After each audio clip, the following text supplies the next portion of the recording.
Olá a todos, começamos o programa Ponto de Vista. Hoje nós recebemos aqui o designer Tom Carvalho, a quem eu agradeço ter aceitado o nosso convite. Tom está com um novo projeto, tem Cores de Alagoas, 200 anos. Me conta como foi que surgiu a ideia e como tem sido trabalhar esse projeto. Primeiramente, eu que agradeço a oportunidade de estar aqui contando mais uma vez sobre um projeto o projeto surgiu logo quando eu terminei o Logos de Maceió, há 2 anos atrás. Eu, como pesquisa para fundamentar o projeto, eu usei muitas fotos antigas. E a foto antiga é preto e branco, né? E assim, uma curiosidade pessoal que eu tenho, e talvez acho que muitas pessoas tenham, é de, assim, normalmente quando eu vou pensar no passado, eu enxergo o passado como preto e branco, pelas fotos que a gente vê. E aí eu imaginei, pô, mas o mundo não era preto e branco. Como é que seria esse cenário, essa cidade, essa sociedade em cores? Aí foi quando eu colori para mim mesmo, assim, para eu ver. E eu fiquei extasiado com o resultado, assim, da beleza da cidade. Aí foi quando surgiu a ideia de colorir. E aí eu já estava pensando em fazer algum projeto que fosse em homenagem aos 200 anos de Alagoas, assim como eu fiz os 200 anos de Maceió. Só que eu não queria repetir as logos para Alagoas, queria fazer alguma coisa inédita, né? Acho que o pessoal tá até esperando que fosse alguma coisa relacionada às logos. E aí foi quando surgiu a ideia de fazer a colorização artificial das fotos, né? Qual o sentimento que se passa quando se faz essa transformação, quando se passa do preto e branco para o colorido? Assim, para mim foi uma coisa de extremo prazer, porque eu uni duas paixões. Uma paixão que eu tenho, que é o meu trabalho, que eu adoro demais, e a outra é a paixão pela história. Então, cada vez que eu terminava de colorir uma foto, era como se eu estivesse vendo aquele cenário ao vivo. Assim, com todo o respeito à foto preta e branca, o respeito que ela merece e a gente deve respeitar a autonomia da foto, né? A origem da foto. Mas a foto em cores, ela dá uma experiência mais real do que foi aquilo. Então, com as cores vivas, você sente como é que realmente aquilo era. E cada vez que eu restaurava um e que eu vi o resultado, eu pensava, caramba, como a cidade era linda, né? Como era uma cidade europeia, mas parecia uma cidade europeia, Maceió, né? E a sensação extremamente prazerosa. Você chegou a conversar com alguém Cheguei. daquela época, de uma década abaixo, de 60, de 70? Cheguei. Assim, grande parte do projeto, a duração toda dele foi quase 1 ano e meio de duração, de execução. Muito disso foi projeto de pesquisa. Então eu conversei com historiadores, com jornalistas, fui em busca de pessoas que viveram aquela época, conversei bastante. Uma das minhas maiores preocupações era a fidelização de cores. Assim, a gente sabe que para acertar em cheio numa cor de uma fachada era difícil, mas existiam os prédios mais famosos, digamos assim, as igrejas, as empresas da época, né? E a gente se preocupou em ter essa fidelização.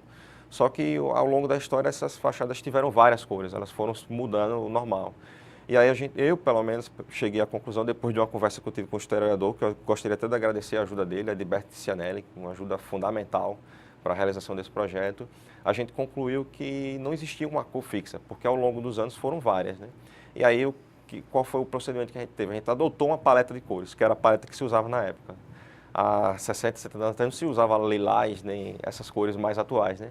Então era rosa bebê, como chama, rosa bebê, tons mais pastéis. Então a gente adotou essa paleta para toda a realização do projeto. Quando se aproximou disso, principalmente com o historiador, já teve alguém que identificou e disse, mas assim, era assim, eu consegui ver a cidade daquela época? Bastante. Eu lancei o projeto há poucos dias e teve muita gente já que foi se identificando. Ah, eu frequentei essa padaria. Ah, eu passava por esse prédio todo dia. Então, assim, a reação do público está sendo emocionante.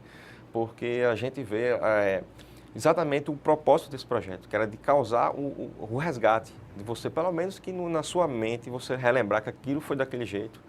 Ou para quem não conhece, saber que aquilo foi daquele jeito, né? Então está sendo sensacional. A gente tem a capa do projeto, né, do Cores de Alagoas, não é isso?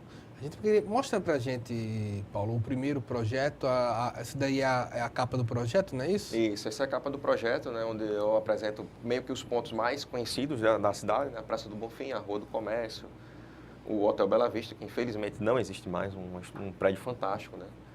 E meio que é um chamariz para que o pessoal saiba que dentro do álbum tem muito mais coisa para se ver, né? A gente já pode passar para a primeira foto. que a gente pode mostrar que além dessa, esse daqui é a capa, logo em seguida nós temos a primeira foto. Seria esse o Museu Hotel Brandão? Esse é o Hotel Bela Vista. É o Hotel Bela Vista. Hotel Bela Vista. Onde seria isso? Ele fica na Praça Palmares, né? Hoje ele foi demolido, ele construiu o prédio onde hoje funciona o INSS. Então, ele é um prédio lindíssimo, né? De origem turca, o primeiro proprietário foi turco, então você percebe que na arquitetura dele, você já vê uma menção ao países árabes, né? A cúpula, né? Então, mas infelizmente foi um prédio que veio abaixo e graças a Deus que os fotógrafos da época fizeram essa, talvez até sem sentir que estavam preservando, né? Um trabalho tão importante para eu particularmente não vi, né? Os meus pais não viram o Hotel Bela Vista, de tão antigo que ele é. Quando minha mãe nasceu, ele já tinha sido demolido, para você ter ideia. Então, realmente é gratificante o trabalho deles, né? E eu poder passar isso para o pessoal agora está sendo mais ainda. Mostrando um pouco da técnica, eu pediria até que a gente voltasse à foto anterior do Hotel Bela Vista. Sobre a técnica, Tom, peço que mostre um pouco a foto. Para chegar a essas cores como a do automóvel, porque assim, eu analisando aqui como um leigo, é difícil acreditar que essa foto já esteve em preto e branco. Já esteve em preto e branco. Ela na verdade, assim, a gente fez 2 tipos de trabalho, né? Um foi a restauração, que a restauração, elas estavam manchadas, estavam alguns rasgos. Então, a restauração a gente meio que limpa a foto, para deixar ela com aspecto de nova. E o segundo processo foi o de colorização, que a gente aplica a cor em cima do preto e branco, né? Então, assim, então foram vários estudos que foram aplicados. A paleta de cores da época, né, como que as fachadas eram pintadas, os carros também, não existia carro vermelho. Mas existe algum tipo de recorte do carro? Como é que se chega a essa pintura? Eu cheguei assim, eu fiz muita pesquisa, até mesmo no cinema americano, né, de ver como é que eram as cores dos carros que eram entregues na época, né, nos anos 40, 30, 40, 50. Então, a gente sabia que mais ou menos estava naquela tonalidade, naquela gama de cores. Não existia carro como existe hoje, amarelo, muito forte, vermelho, né? Não existiam carros assim. Eram tonalidades realmente mais pastéis, voltado para o que a gente chama hoje de azul bebê, rosa bebê. Uma foto dessa demora quanto tempo para ficar pronta? Olha, o projeto, assim, a parte execucional, que foi a parte de software, demorou uns 8 meses. Então, eu demorava em média de 3 dias por foto. 3 dias por foto. Sempre Isso assim. Daí, tipo, quantas horas por dia? Agora, assim, 3 dias por foto, assim, meu trabalho normal, executava, e quando eu chegava de noite em casa, antes de dormir, eu ia lá, passava meia horinha, uma horinha na foto trabalhando. Então, era, assim, e muito retoque, né? Assim, eu deixava uma semi-pronta e depois voltava para ela. Então, sempre assim, um trabalho de cada vez mais ir aprimorando para chegar no resultado satisfatório no final. Mas foi trabalhoso. Mas o quanto que ele foi trabalhoso foi bastante prazeroso. A técnica aplicada aí precisou de pesquisa também? Precisou bastante. A gente, sim, a técnica são vários meios de se pintar uma foto, né? Então, para chegar na tonalidade certinha, numa coisa que não parecesse ser irreal, que a gente vê assim, muita colorização que a gente vê assim, a gente sabe que aquilo não tem um realismo. Para chegar naquele realismo esperado, que é aquela coisa que você bate o olhar e você pensa, poxa, essa foto, como você mesmo mencionou, você não imagina mais essa foto em preto e branco. Mas a gente teve várias técnicas que a gente teve que ir aplicando, muito erro e muito acerto, né? A gente eu aplicava uma técnica, não ficava legal, voltava tudinho para o começo, para até chegar num resultado legal.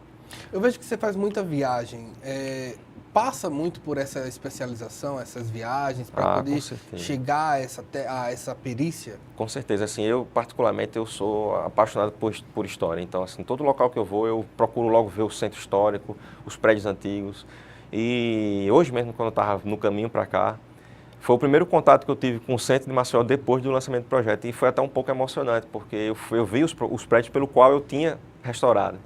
E percebi que aquele prédio ali tem quase 100 anos, que quantas histórias já não aconteceram, quantos fatos. E bem assim, quando eu viajo, quando eu vou para outra cidade, eu tento pesquisar um pouco antes. Aí eu vejo como é que eram feitas as pinturas, como é que era a vivência daquela sociedade. Então, muito disso eu absorvi bastante para o projeto, para o Cores de Alagoas. Quando o trabalho desse... A gente conversou aqui, eu acho que no final do ano passado, e a gente conversava, tipo, o trabalho é viciante, né? Você começa um trabalho, você meio que já pensa em outro, já surge, e você tem que meio que dar uma peneirada, né? Para chegar. Quando se pensa nisso, 200 fotos, não é exatamente? Isso, 200 fotos. abre um leque na cabeça de tipo de possibilidades de outros trabalhos? Já, para te falar a verdade, acho que até em primeira mão, já iniciei o projeto para a próxima, quem sabe, ano que vem, ou até talvez esse ano, já um próximo trabalho em homenagem, mais uma vez, a Alagoas, em Maceió, baseado já nesse estudo. Então, a gente já vê, assim, por exemplo, no logo de Maceió, que foi o logo dos bairros, eu já puxei para a cor de Alagoas, porque eu já tinha identificado uma oportunidade legal, e agora eu já identifiquei outra. Então, acho que esperem aí que logo em breve já tem outro projeto bacana também. E sempre assim, um projeto que evidencie a cultura e a história do nosso estado, né? Acho que o mais legal desses projetos são isso, é da gente poder tá trazendo algo a mais para o cidadão, né? Para uma cultura, uma sensação que talvez ele sentisse, mas que tivesse escondidinha lá nele, como rever um prédio, né? Na forma original que ele foi. Eu teve uma frase que eu vi de um amigo meu que achei muito interessante. Ele falou assim: saudades de um tempo que eu nunca vivi. Mais saudades ainda das pessoas que me contavam como era esse tempo.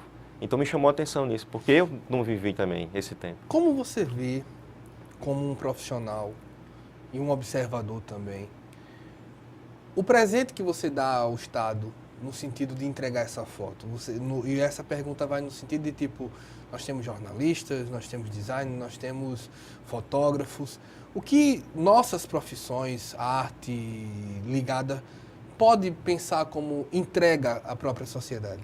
Eu acho assim que em dois aspectos aí eu vou dar essa resposta. Eu acho que a gente vive numa cidade em que tem vários segmentos de mercado. Tem o designer, tem o fotógrafo, tem o videomaker, tem o jornalista, enfim, e meio que as coisas se convergem para uma cultura única. Então você vê assim, tendências de música da região são parecidas, tendência de design da região é parecido, a tendência do jornalismo é meio que parecido com as peças que fazem. Então é meio que eu percebo assim, que a cidade atua muito sobre essas pessoas, sobre o corpo de profissionais da cidade em si, né? Então eu acho importantíssimo esse resgate cultural, não só o projeto que eu faço, mas o projeto como de vários outros profissionais, porque é justamente isso, é dar esse foco ao que a cidade meio que dá um norte para a gente. Inconscientemente a gente vive ela e repassa para o nosso trabalho o que a gente ganha dela. A gente vai para mais uma foto. Peço ao Paulo que coloque a próxima foto do que foi trabalhada essa próxima foto depois desse hotel Bela Vista. Aí é o Beco São José, né? Beco São José, uma das ruas, uma das partes da cidade mais conhecidas. Conhecida, na verdade. Eu vejo nessa foto também que há uma necessidade também de preservar da foto, não ficar muito modificada, que é ver o desgaste tem que ficar mantido dessa foto. Exatamente, exatamente. Se você falou, mas não é um desafio? É um desafio muito grande. Ter que revitalizar essa foto, ao mesmo tempo não deixá-la muito, muito artificial. Muito prédio pronto? É verdade.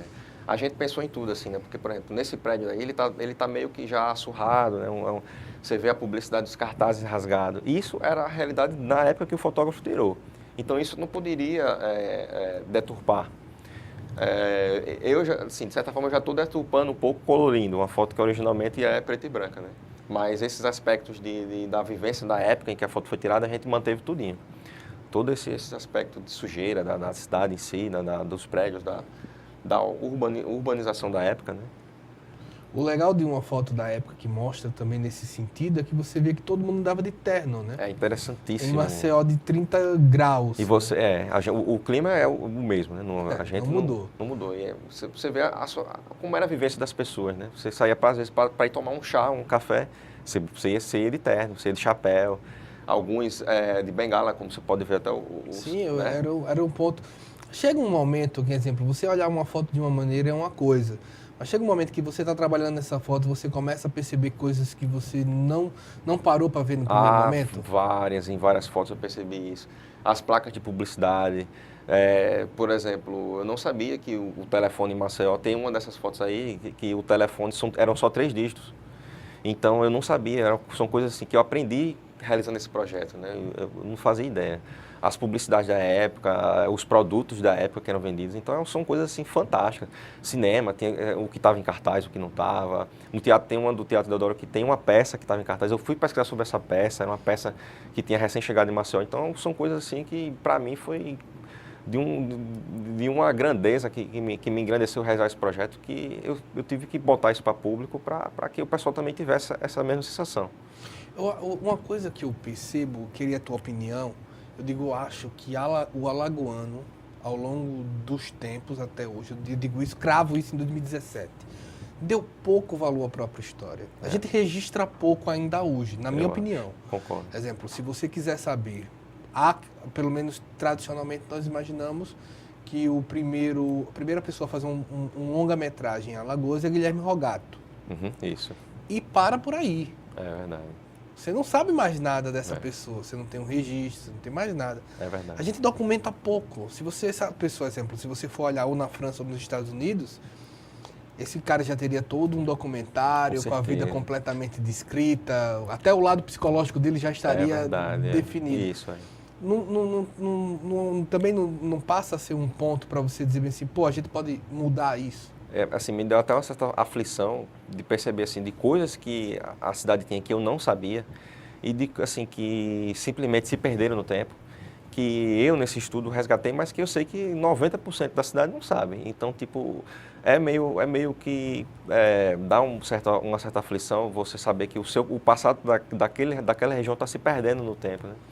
Então, eu acho que quanto mais projetos como esse surgirem, tanto da minha parte quanto de outros, seria ideal para justamente causar esse tipo de consciência nas pessoas, para as pessoas buscarem esse tipo de informação, como você citou, Rogato, né? Até de aspectos urbanos, por exemplo, eu não sabia antes de realizar esse projeto que o Salgadinho passava, o curso dele não era esse curso que a gente tem hoje, né? Ele passava por baixo da Praça Sinimbu, inclusive até você percebe nitidamente que é uma ponte, né? Ele desembocava onde hoje é o Fênix, né? O Clube Fênix. Então, isso eu não sabia. E eu garanto que muita gente não sabe. Então, são coisas assim que, assim, é importante saber cultura. A gente tem as figuras carimbadas do nosso teatro, que a gente, tipo Zumbi, que não deixa de ser tão importante quanto. Mas também tem muita gente que foi também tão importante quanto para a construção da sociedade alagoana, que meio que se perdeu no tempo e que eu vou tentar recuperá-los.